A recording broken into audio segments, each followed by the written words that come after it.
Il Veneto sospenderà laddove necessario le attività chirurgiche che prevedono un successivo ricovero in terapia intensiva. L'annuncio del direttore generale della Sanità Flor serve a recuperare personale da destinare a vaccinazioni, tamponi e tracciamenti Covid. Domani intanto scatta l'obbligo vaccinale per personale scolastico, forze dell'ordine e operatori del soccorso. Chi non effettuerà la somministrazione sarà sospeso senza stipendio e per gli agenti via le armi. Nelle scuole del Veneto tanto si registra la positività al Covid in circa 400 bambini tra i 5 e gli 11 anni su 100.000 abitanti. A Vicenza un bimbo di 10 anni grave in terapia intensiva. L'aggressione alla studentessa Marta Novello a Marocco di Mogliano, il sedicenne che la coltellò è stato condannato con rito abbreviato a 6 anni e 8 mesi, riconosciuto il vizio parziale di mente. Un nuovo capitolo giudiziario potrebbe aprirsi nella vicenda del 22enne nuotatore trevigiano vittima dell'agguato a Roma 2 anni fa. Il procuratore generale in Cassazione chiede un nuovo processo d'appello per i 2 responsabili. C'è anche un bimbo di 11 anni tra gli 8 veneti alfieri della Repubblica nominati al Quirinale del presidente Mattarella. Mattia Piccoli aiuta il padre malato di Alzheimer da quando ne aveva 6. Paolo Rossi, un ragazzo d'oro, dal 21 dicembre al Centro Culturale San Gaetano di Padova. Una mostra celebrerà l'eroe del Mondiale 82 ad un anno della sua scomparsa. Buonasera, ben ritrovati. Edizione regionale dei nostri notiziari, dunque lo avete sentito, dal personale scolastico, alle forze dell'ordine. Da domani scatta l'obbligo vaccinale, chi non effettuerà la somministrazione sarà sospeso senza stipendio e per gli agenti via invece le armi. Intanto nelle scuole del Veneto si registra la positività al Covid in circa 400 bambini tra i 5 e gli 11 anni su 100.000 abitanti. Si tratta di forme pandemiche lievi e tutte sotto controllo, determinate dalla difficoltà per i più piccoli nel mantenere il distanziamento e la mascherina.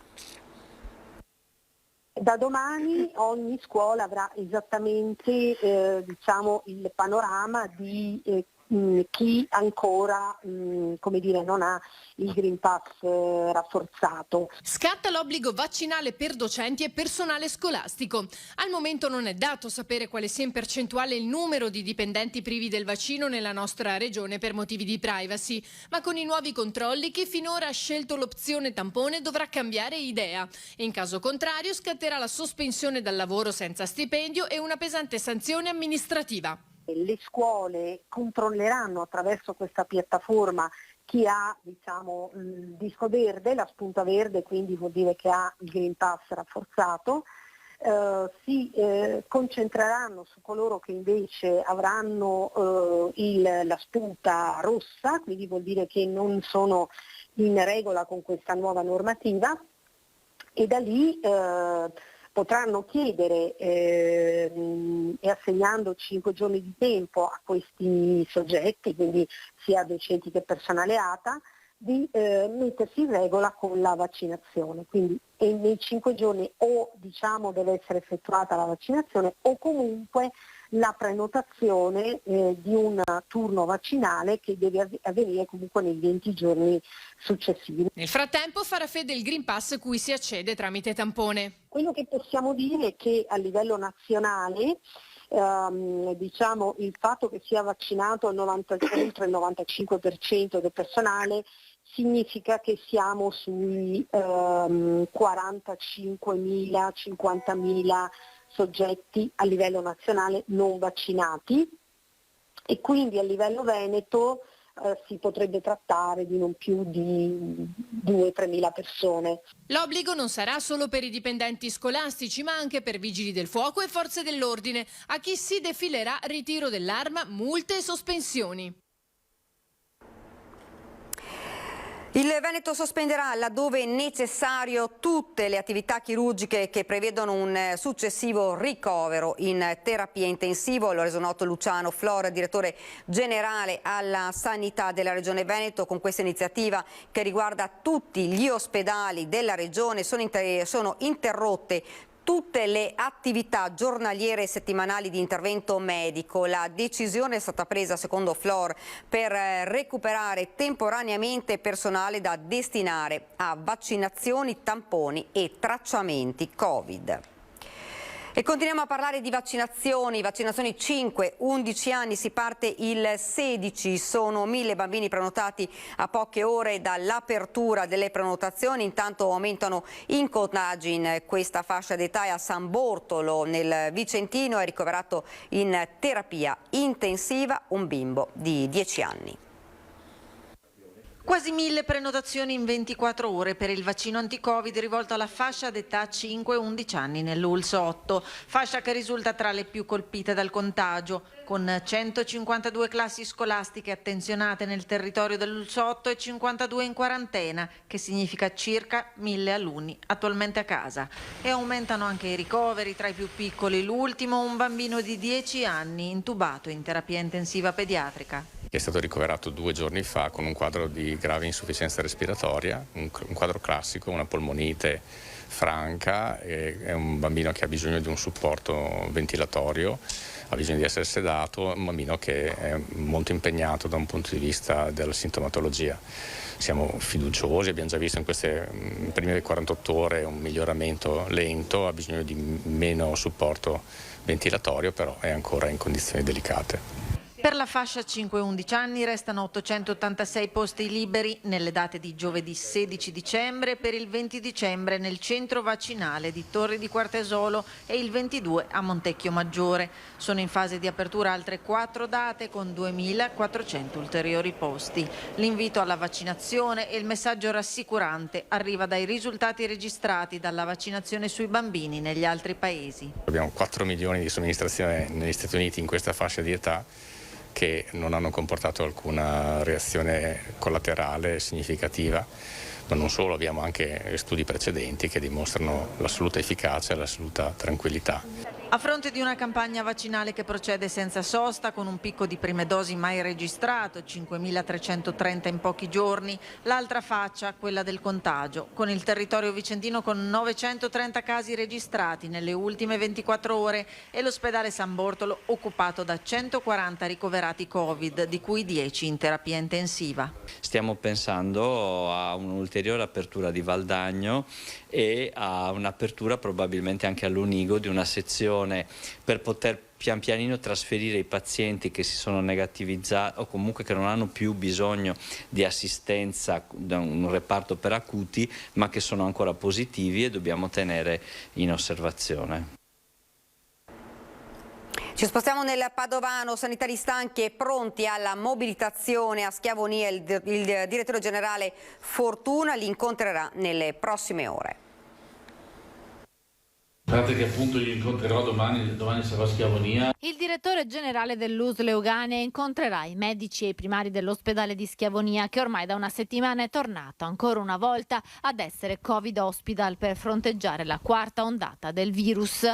I sanitari e i dipendenti di Schiavonia, attraverso la piattaforma change.org, hanno lanciato una petizione per mantenere aperto l'ospedale a tutte le patologie e garantire un servizio sanitario completo a tutti i pazienti Covid. Una lettera aperta al presidente del Veneto, Luca Zaia. È prevista anche una mobilitazione per sabato 18 dicembre alle ore 10. Ben consapevole della stanchezza di medici, infermieri e OS che ormai da 2 anni sono in prima linea contro il Covid, il direttore dell'USL 6 ha deciso di incontrare i responsabili dei reparti per cercare di rassicurarli. La cosa che mi colpisce è che e ripeto, riguarda un po' tutti gli ospedali, Schiavonia in particolare, da questi segnali è la stanchezza, la grande stanchezza che hanno gli operatori tutti, non solo medici ma infermieri, operatori di assistenza, ma direi anche amministrativi, perché dopo è tutta la macchina che appunto è stanca, perché da 2 anni con queste ondate che continua a restare sul pezzo e non stacca la testa, tra virgolette, dal problema. A Schiavonia il pronto soccorso è diventato punto di primo intervento per i pazienti Covid. 13 posti letto in terapia intensiva sono occupati sempre solo da pazienti Covid.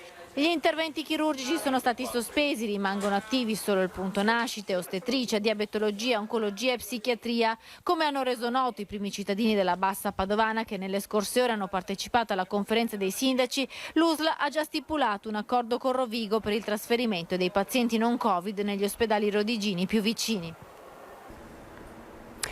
Doppiamente in trincea il sindaco di Asolo, Mauro Migliorini, sia come primo cittadino che come infermiere del SUEM. Ieri sera al ring il racconto di un'altra giornata difficile sul fronte dei ricoveri nella zona più Novax della Marca trevigiana.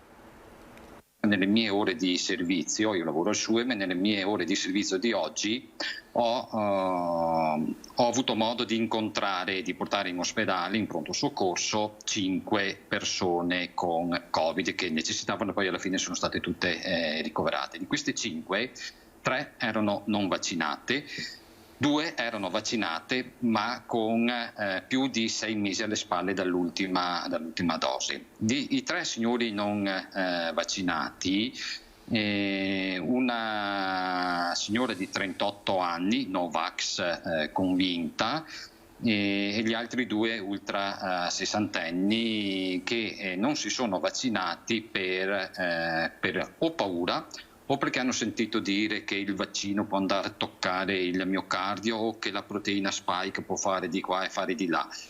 Quindi diciamo anche che c'è molta, da una parte c'è paura da parte di alcune fasce della popolazione e dall'altra c'è anche un po' di suggestione. Di fronte all'evidenza c'è chi si rende conto e dice ho sbagliato, sono stato uno stupido, sono stata una stupida, ho fatto la più grande cazzata che potevo fare nei miei confronti e nei confronti magari di altri familiari che vivevano insieme a questa persona, che sono poi risultati tutti positivi. Ma c'è anche chi è fortemente convinto che è tutta una messa in scena e parole testuali magari oggi di questa giovane signora di 38 anni che non si fida né della medicina né dei medici né del personale sanitario, e per farla convinta a venire con noi in pronto soccorso e poi, torno a ripetere, essere ricoverata in pneumologia, c'è voluta l'insistenza da parte dei suoi genitori, da parte del compagno, che erano vaccinati, tutti vaccinati, e lei no. In questi giorni come operatore sanitario, come operatori sanitari ci passa molta rabbia. Poi la rabbia ci passa, diciamo così, anche molto velocemente, perché il nostro compito è quello di assistere e di curare. La rabbia sorge e probabilmente in me aumenta, perché sappiamo benissimo che abbiamo un'arma a disposizione, che è la vaccinazione. Smart working e lavoro in presenza. Anche in Veneto crescono le difficoltà lavorative legate all'emergenza sanitaria. Sono stati somministrati più di circa 300 questionari a campione, evidentemente, su un campione qualitativo che ha coinvolto circa una cinquantina di cooperative aderenti a Legacoop nel Veneto, di tutte le province del Veneto. È l'indagine con cui Legacoop e l'INEL regionale hanno voluto tracciare una fotografia sullo stato di salute di lavoratori e dirigenti delle cooperative del territorio nel corso del primo anno di pandemia, anche al fine di intercettarne i disagi lavorativi per evitare fenomeni quali il grande abbandono, Great Resignation l'hanno chiamato negli Stati Uniti. La gente, per effetto del Green Pass obbligatorio nei luoghi di lavoro e dello smart working, lascia volontariamente il lavoro perché troppo pressata. Ci è capitato in una cooperativa del Veronese che una persona abbia proprio riscontrato questo elevato grado di stress che l'ha portato a interrogarsi, era quasi in burnout e non voleva più andare a lavorare, sostanzialmente il terrore era molto elevato. Da qui l'importanza del ruolo del coordinatore. Poi emergono delle trasversalità all'interno della ricerca,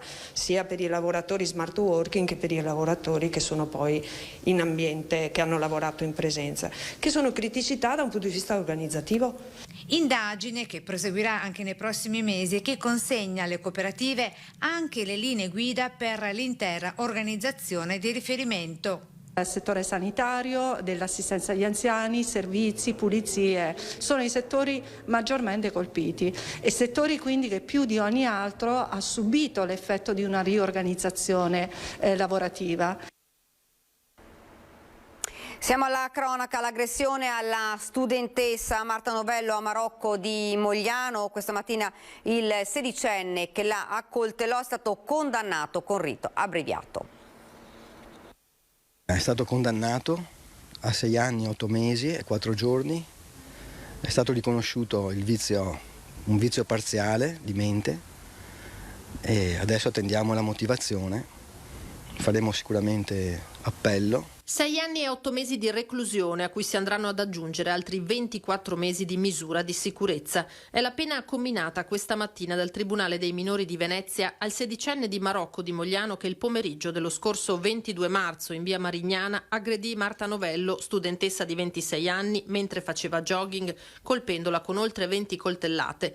In aula al momento del pronunciamento della condanna, insieme all'avvocato difensore Scussat, c'erano lo zio e il nonno del sedicenne che il neuropsichiatra infantile ha suggerito di non far partecipare all'udienza. Solo una volta è stato ascoltato a processo e su richiesta del giudice aveva chiesto scusa. Il collegio presieduto da Patrizia Botteri ha di fatto accolto la richiesta del PM Giulia Dal Pos, partita da una pena complessiva di 14 anni. Il ragazzo ha beneficiato dello sconto di 1/3 della pena per il rito abbreviato e di una serie di attenuanti, tra cui, come detto, il vizio parziale di mente. Il movente rimane la rapina. L'adolescente, che a marzo aveva 15 anni, voleva procurarsi dei soldi per comprare dello stupefacente, della marijuana da fumare insieme agli amici.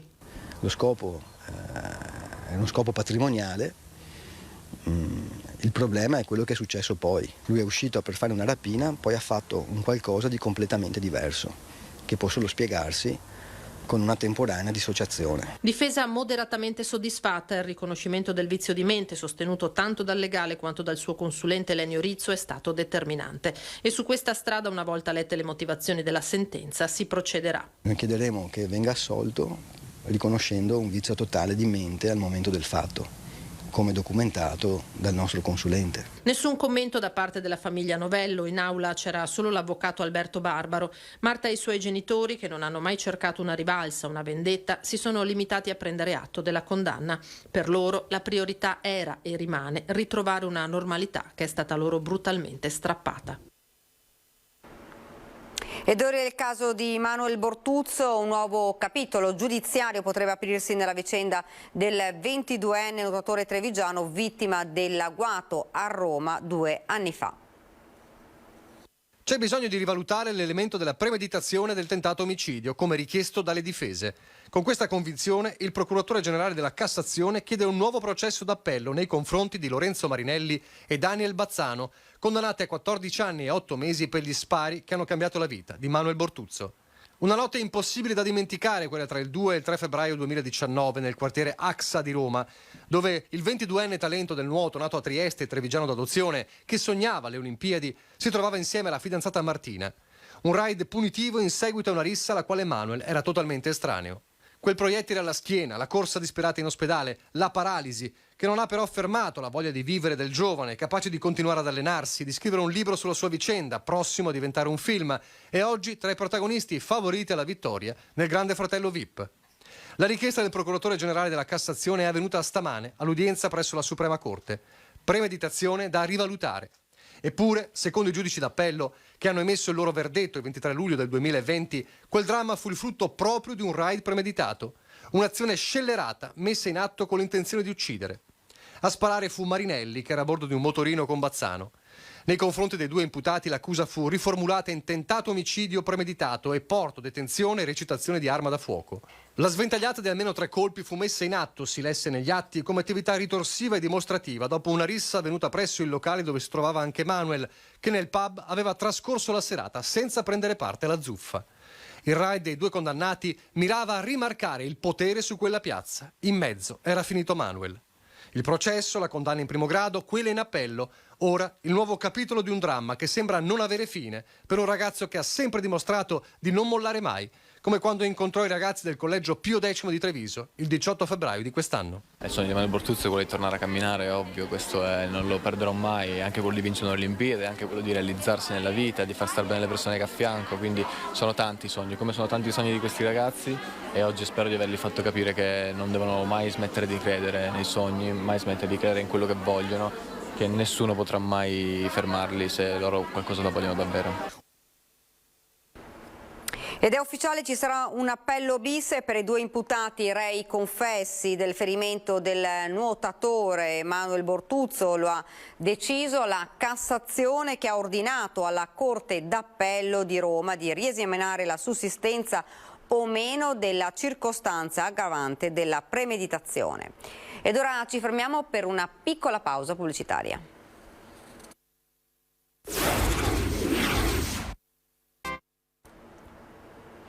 Rieccoci nuovamente in studio. C'è anche un bimbo veneziano di 11 anni tra i complessivi 8 nuovi giovani veneti nominati alfieri della Repubblica. Questa mattina al Quirinale dal presidente Mattarella. Si chiama Mattia Piccoli, di Concordia Sagittaria. Il riconoscimento presidenziale per il suo impegno e l'assistenza da quando aveva 6 anni nei confronti del papà Paolo, 50enne, affetto dall'Alzheimer, patologia degenerativa che fa perdere ricordi e autonomia. Il bambino, si legge, ha compreso le ragioni della mancanza del padre, dei suoi vuoti di memoria, ed ha cominciato ad aiutarlo. Oltre a Mattia, a ottenere il riconoscimento anche la veneziana Alice Andreanelli per la sua opera di volontaria nelle operazioni di soccorso a Venezia durante l'emergenza provocata dall'acqua alta nel 2019.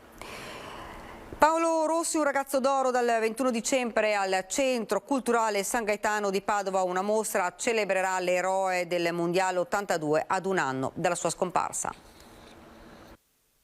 I suoi gol ai mondiali di Spagna 82 lo resero un mito, la sua umanità un campione immortale dello sport. Ad un anno dalla scomparsa che lasciò un vuoto nel mondo del calcio, il Veneto vuole celebrare Paolo Rossi. A Palazzo Ferrofini è stata annunciata la mostra che gli renderà omaggio e che farà tappa in varie città. Si comincia da Padova, dove dal 21 dicembre al Centro Culturale San Gaetano si aprirà la mostra Paolo Rossi, un ragazzo d'oro. Una mostra che racconterà Paolo, i suoi successi sportivi, ma anche Paolo uomo, e siamo molto contenti che sia fatta a Padova.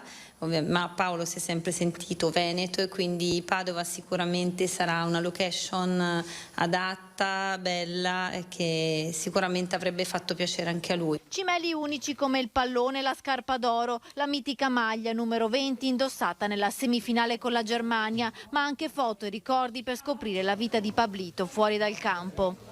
Un'occasione unica per tutti noi, non solo a Padova ma nel Veneto, per vedere e ammirare i cimeli di Paolo Rossi e le maglie che hanno fatto la storia, diciamo, del nostro calcio, le maglie e anche i trofei, e non solo, perché è una mostra ricchissima di altri contenuti multimediali, poi foto. Una delle ultime apparizioni di Rossi in pubblico fu proprio a Palazzo Ferrofini nel febbraio del 2020, poco prima della pandemia, una regione, il Veneto, con cui aveva un forte legame. Ci eravamo lasciati il 18 febbraio 2020, 2 giorni prima dell'inizio pandemia, con Paolo Rossi qui al Ferrofini a presentare il suo libro, e ripartiamo da qui per una mostra che porterà la figura di Paolo Rossi verso tutti i tifosi e tutti gli appassionati italiani e anche all'estero. La città di Padova è onorata di ospitare per prima la mostra dedicata all'eroe mondial. Ad accoglierla l'assessore allo sport Diego Bonavina, un passato anche lui da calciatore. Io mi affacciavo al mondo del calcio quando Paolo diventava campione del mondo, quindi per me è sempre stato un grande riferimento. Ovviamente avevo un ruolo diverso in campo, ma era un idolo. Torna la nostra rubrica Il tuo presepe. Voi telespettatori potrete raccontare con le immagini la vostra creazione. Manderemo in onda i video che ci invierete su WhatsApp al numero 351 173 340. Ci raccomandiamo che i filmati siano della durata di almeno 20 secondi e le riprese fatte in orizzontale. Specificate il vostro nome e cognome, il vostro comune di residenza. Potete anche registrare i vostri auguri e la descrizione del vostro presepe. E questa era l'ultima notizia, vi lascio alle previsioni del tempo. Grazie davvero per averci seguito, arrivederci.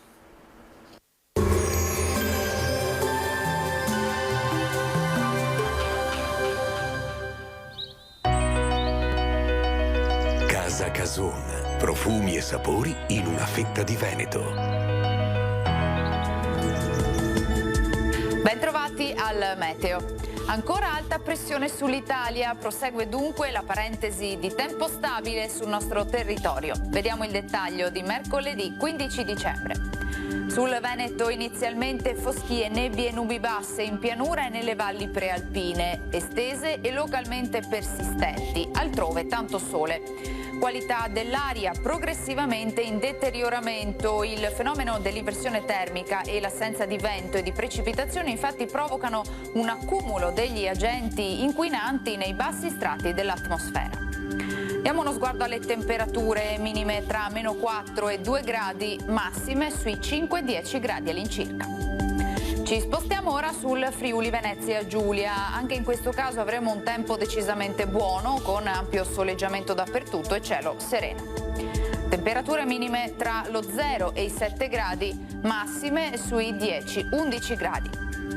Infine diamo uno sguardo alla situazione del Trentino Alto Adige, qualche addensamento sui settori più settentrionali della regione, altrove poche nubi sparse. Temperature minime intorno allo 0, massime sugli 11 gradi all'incirca. Dal meteo è tutto, vi auguro come sempre un buon proseguimento in compagnia di Antenna 3.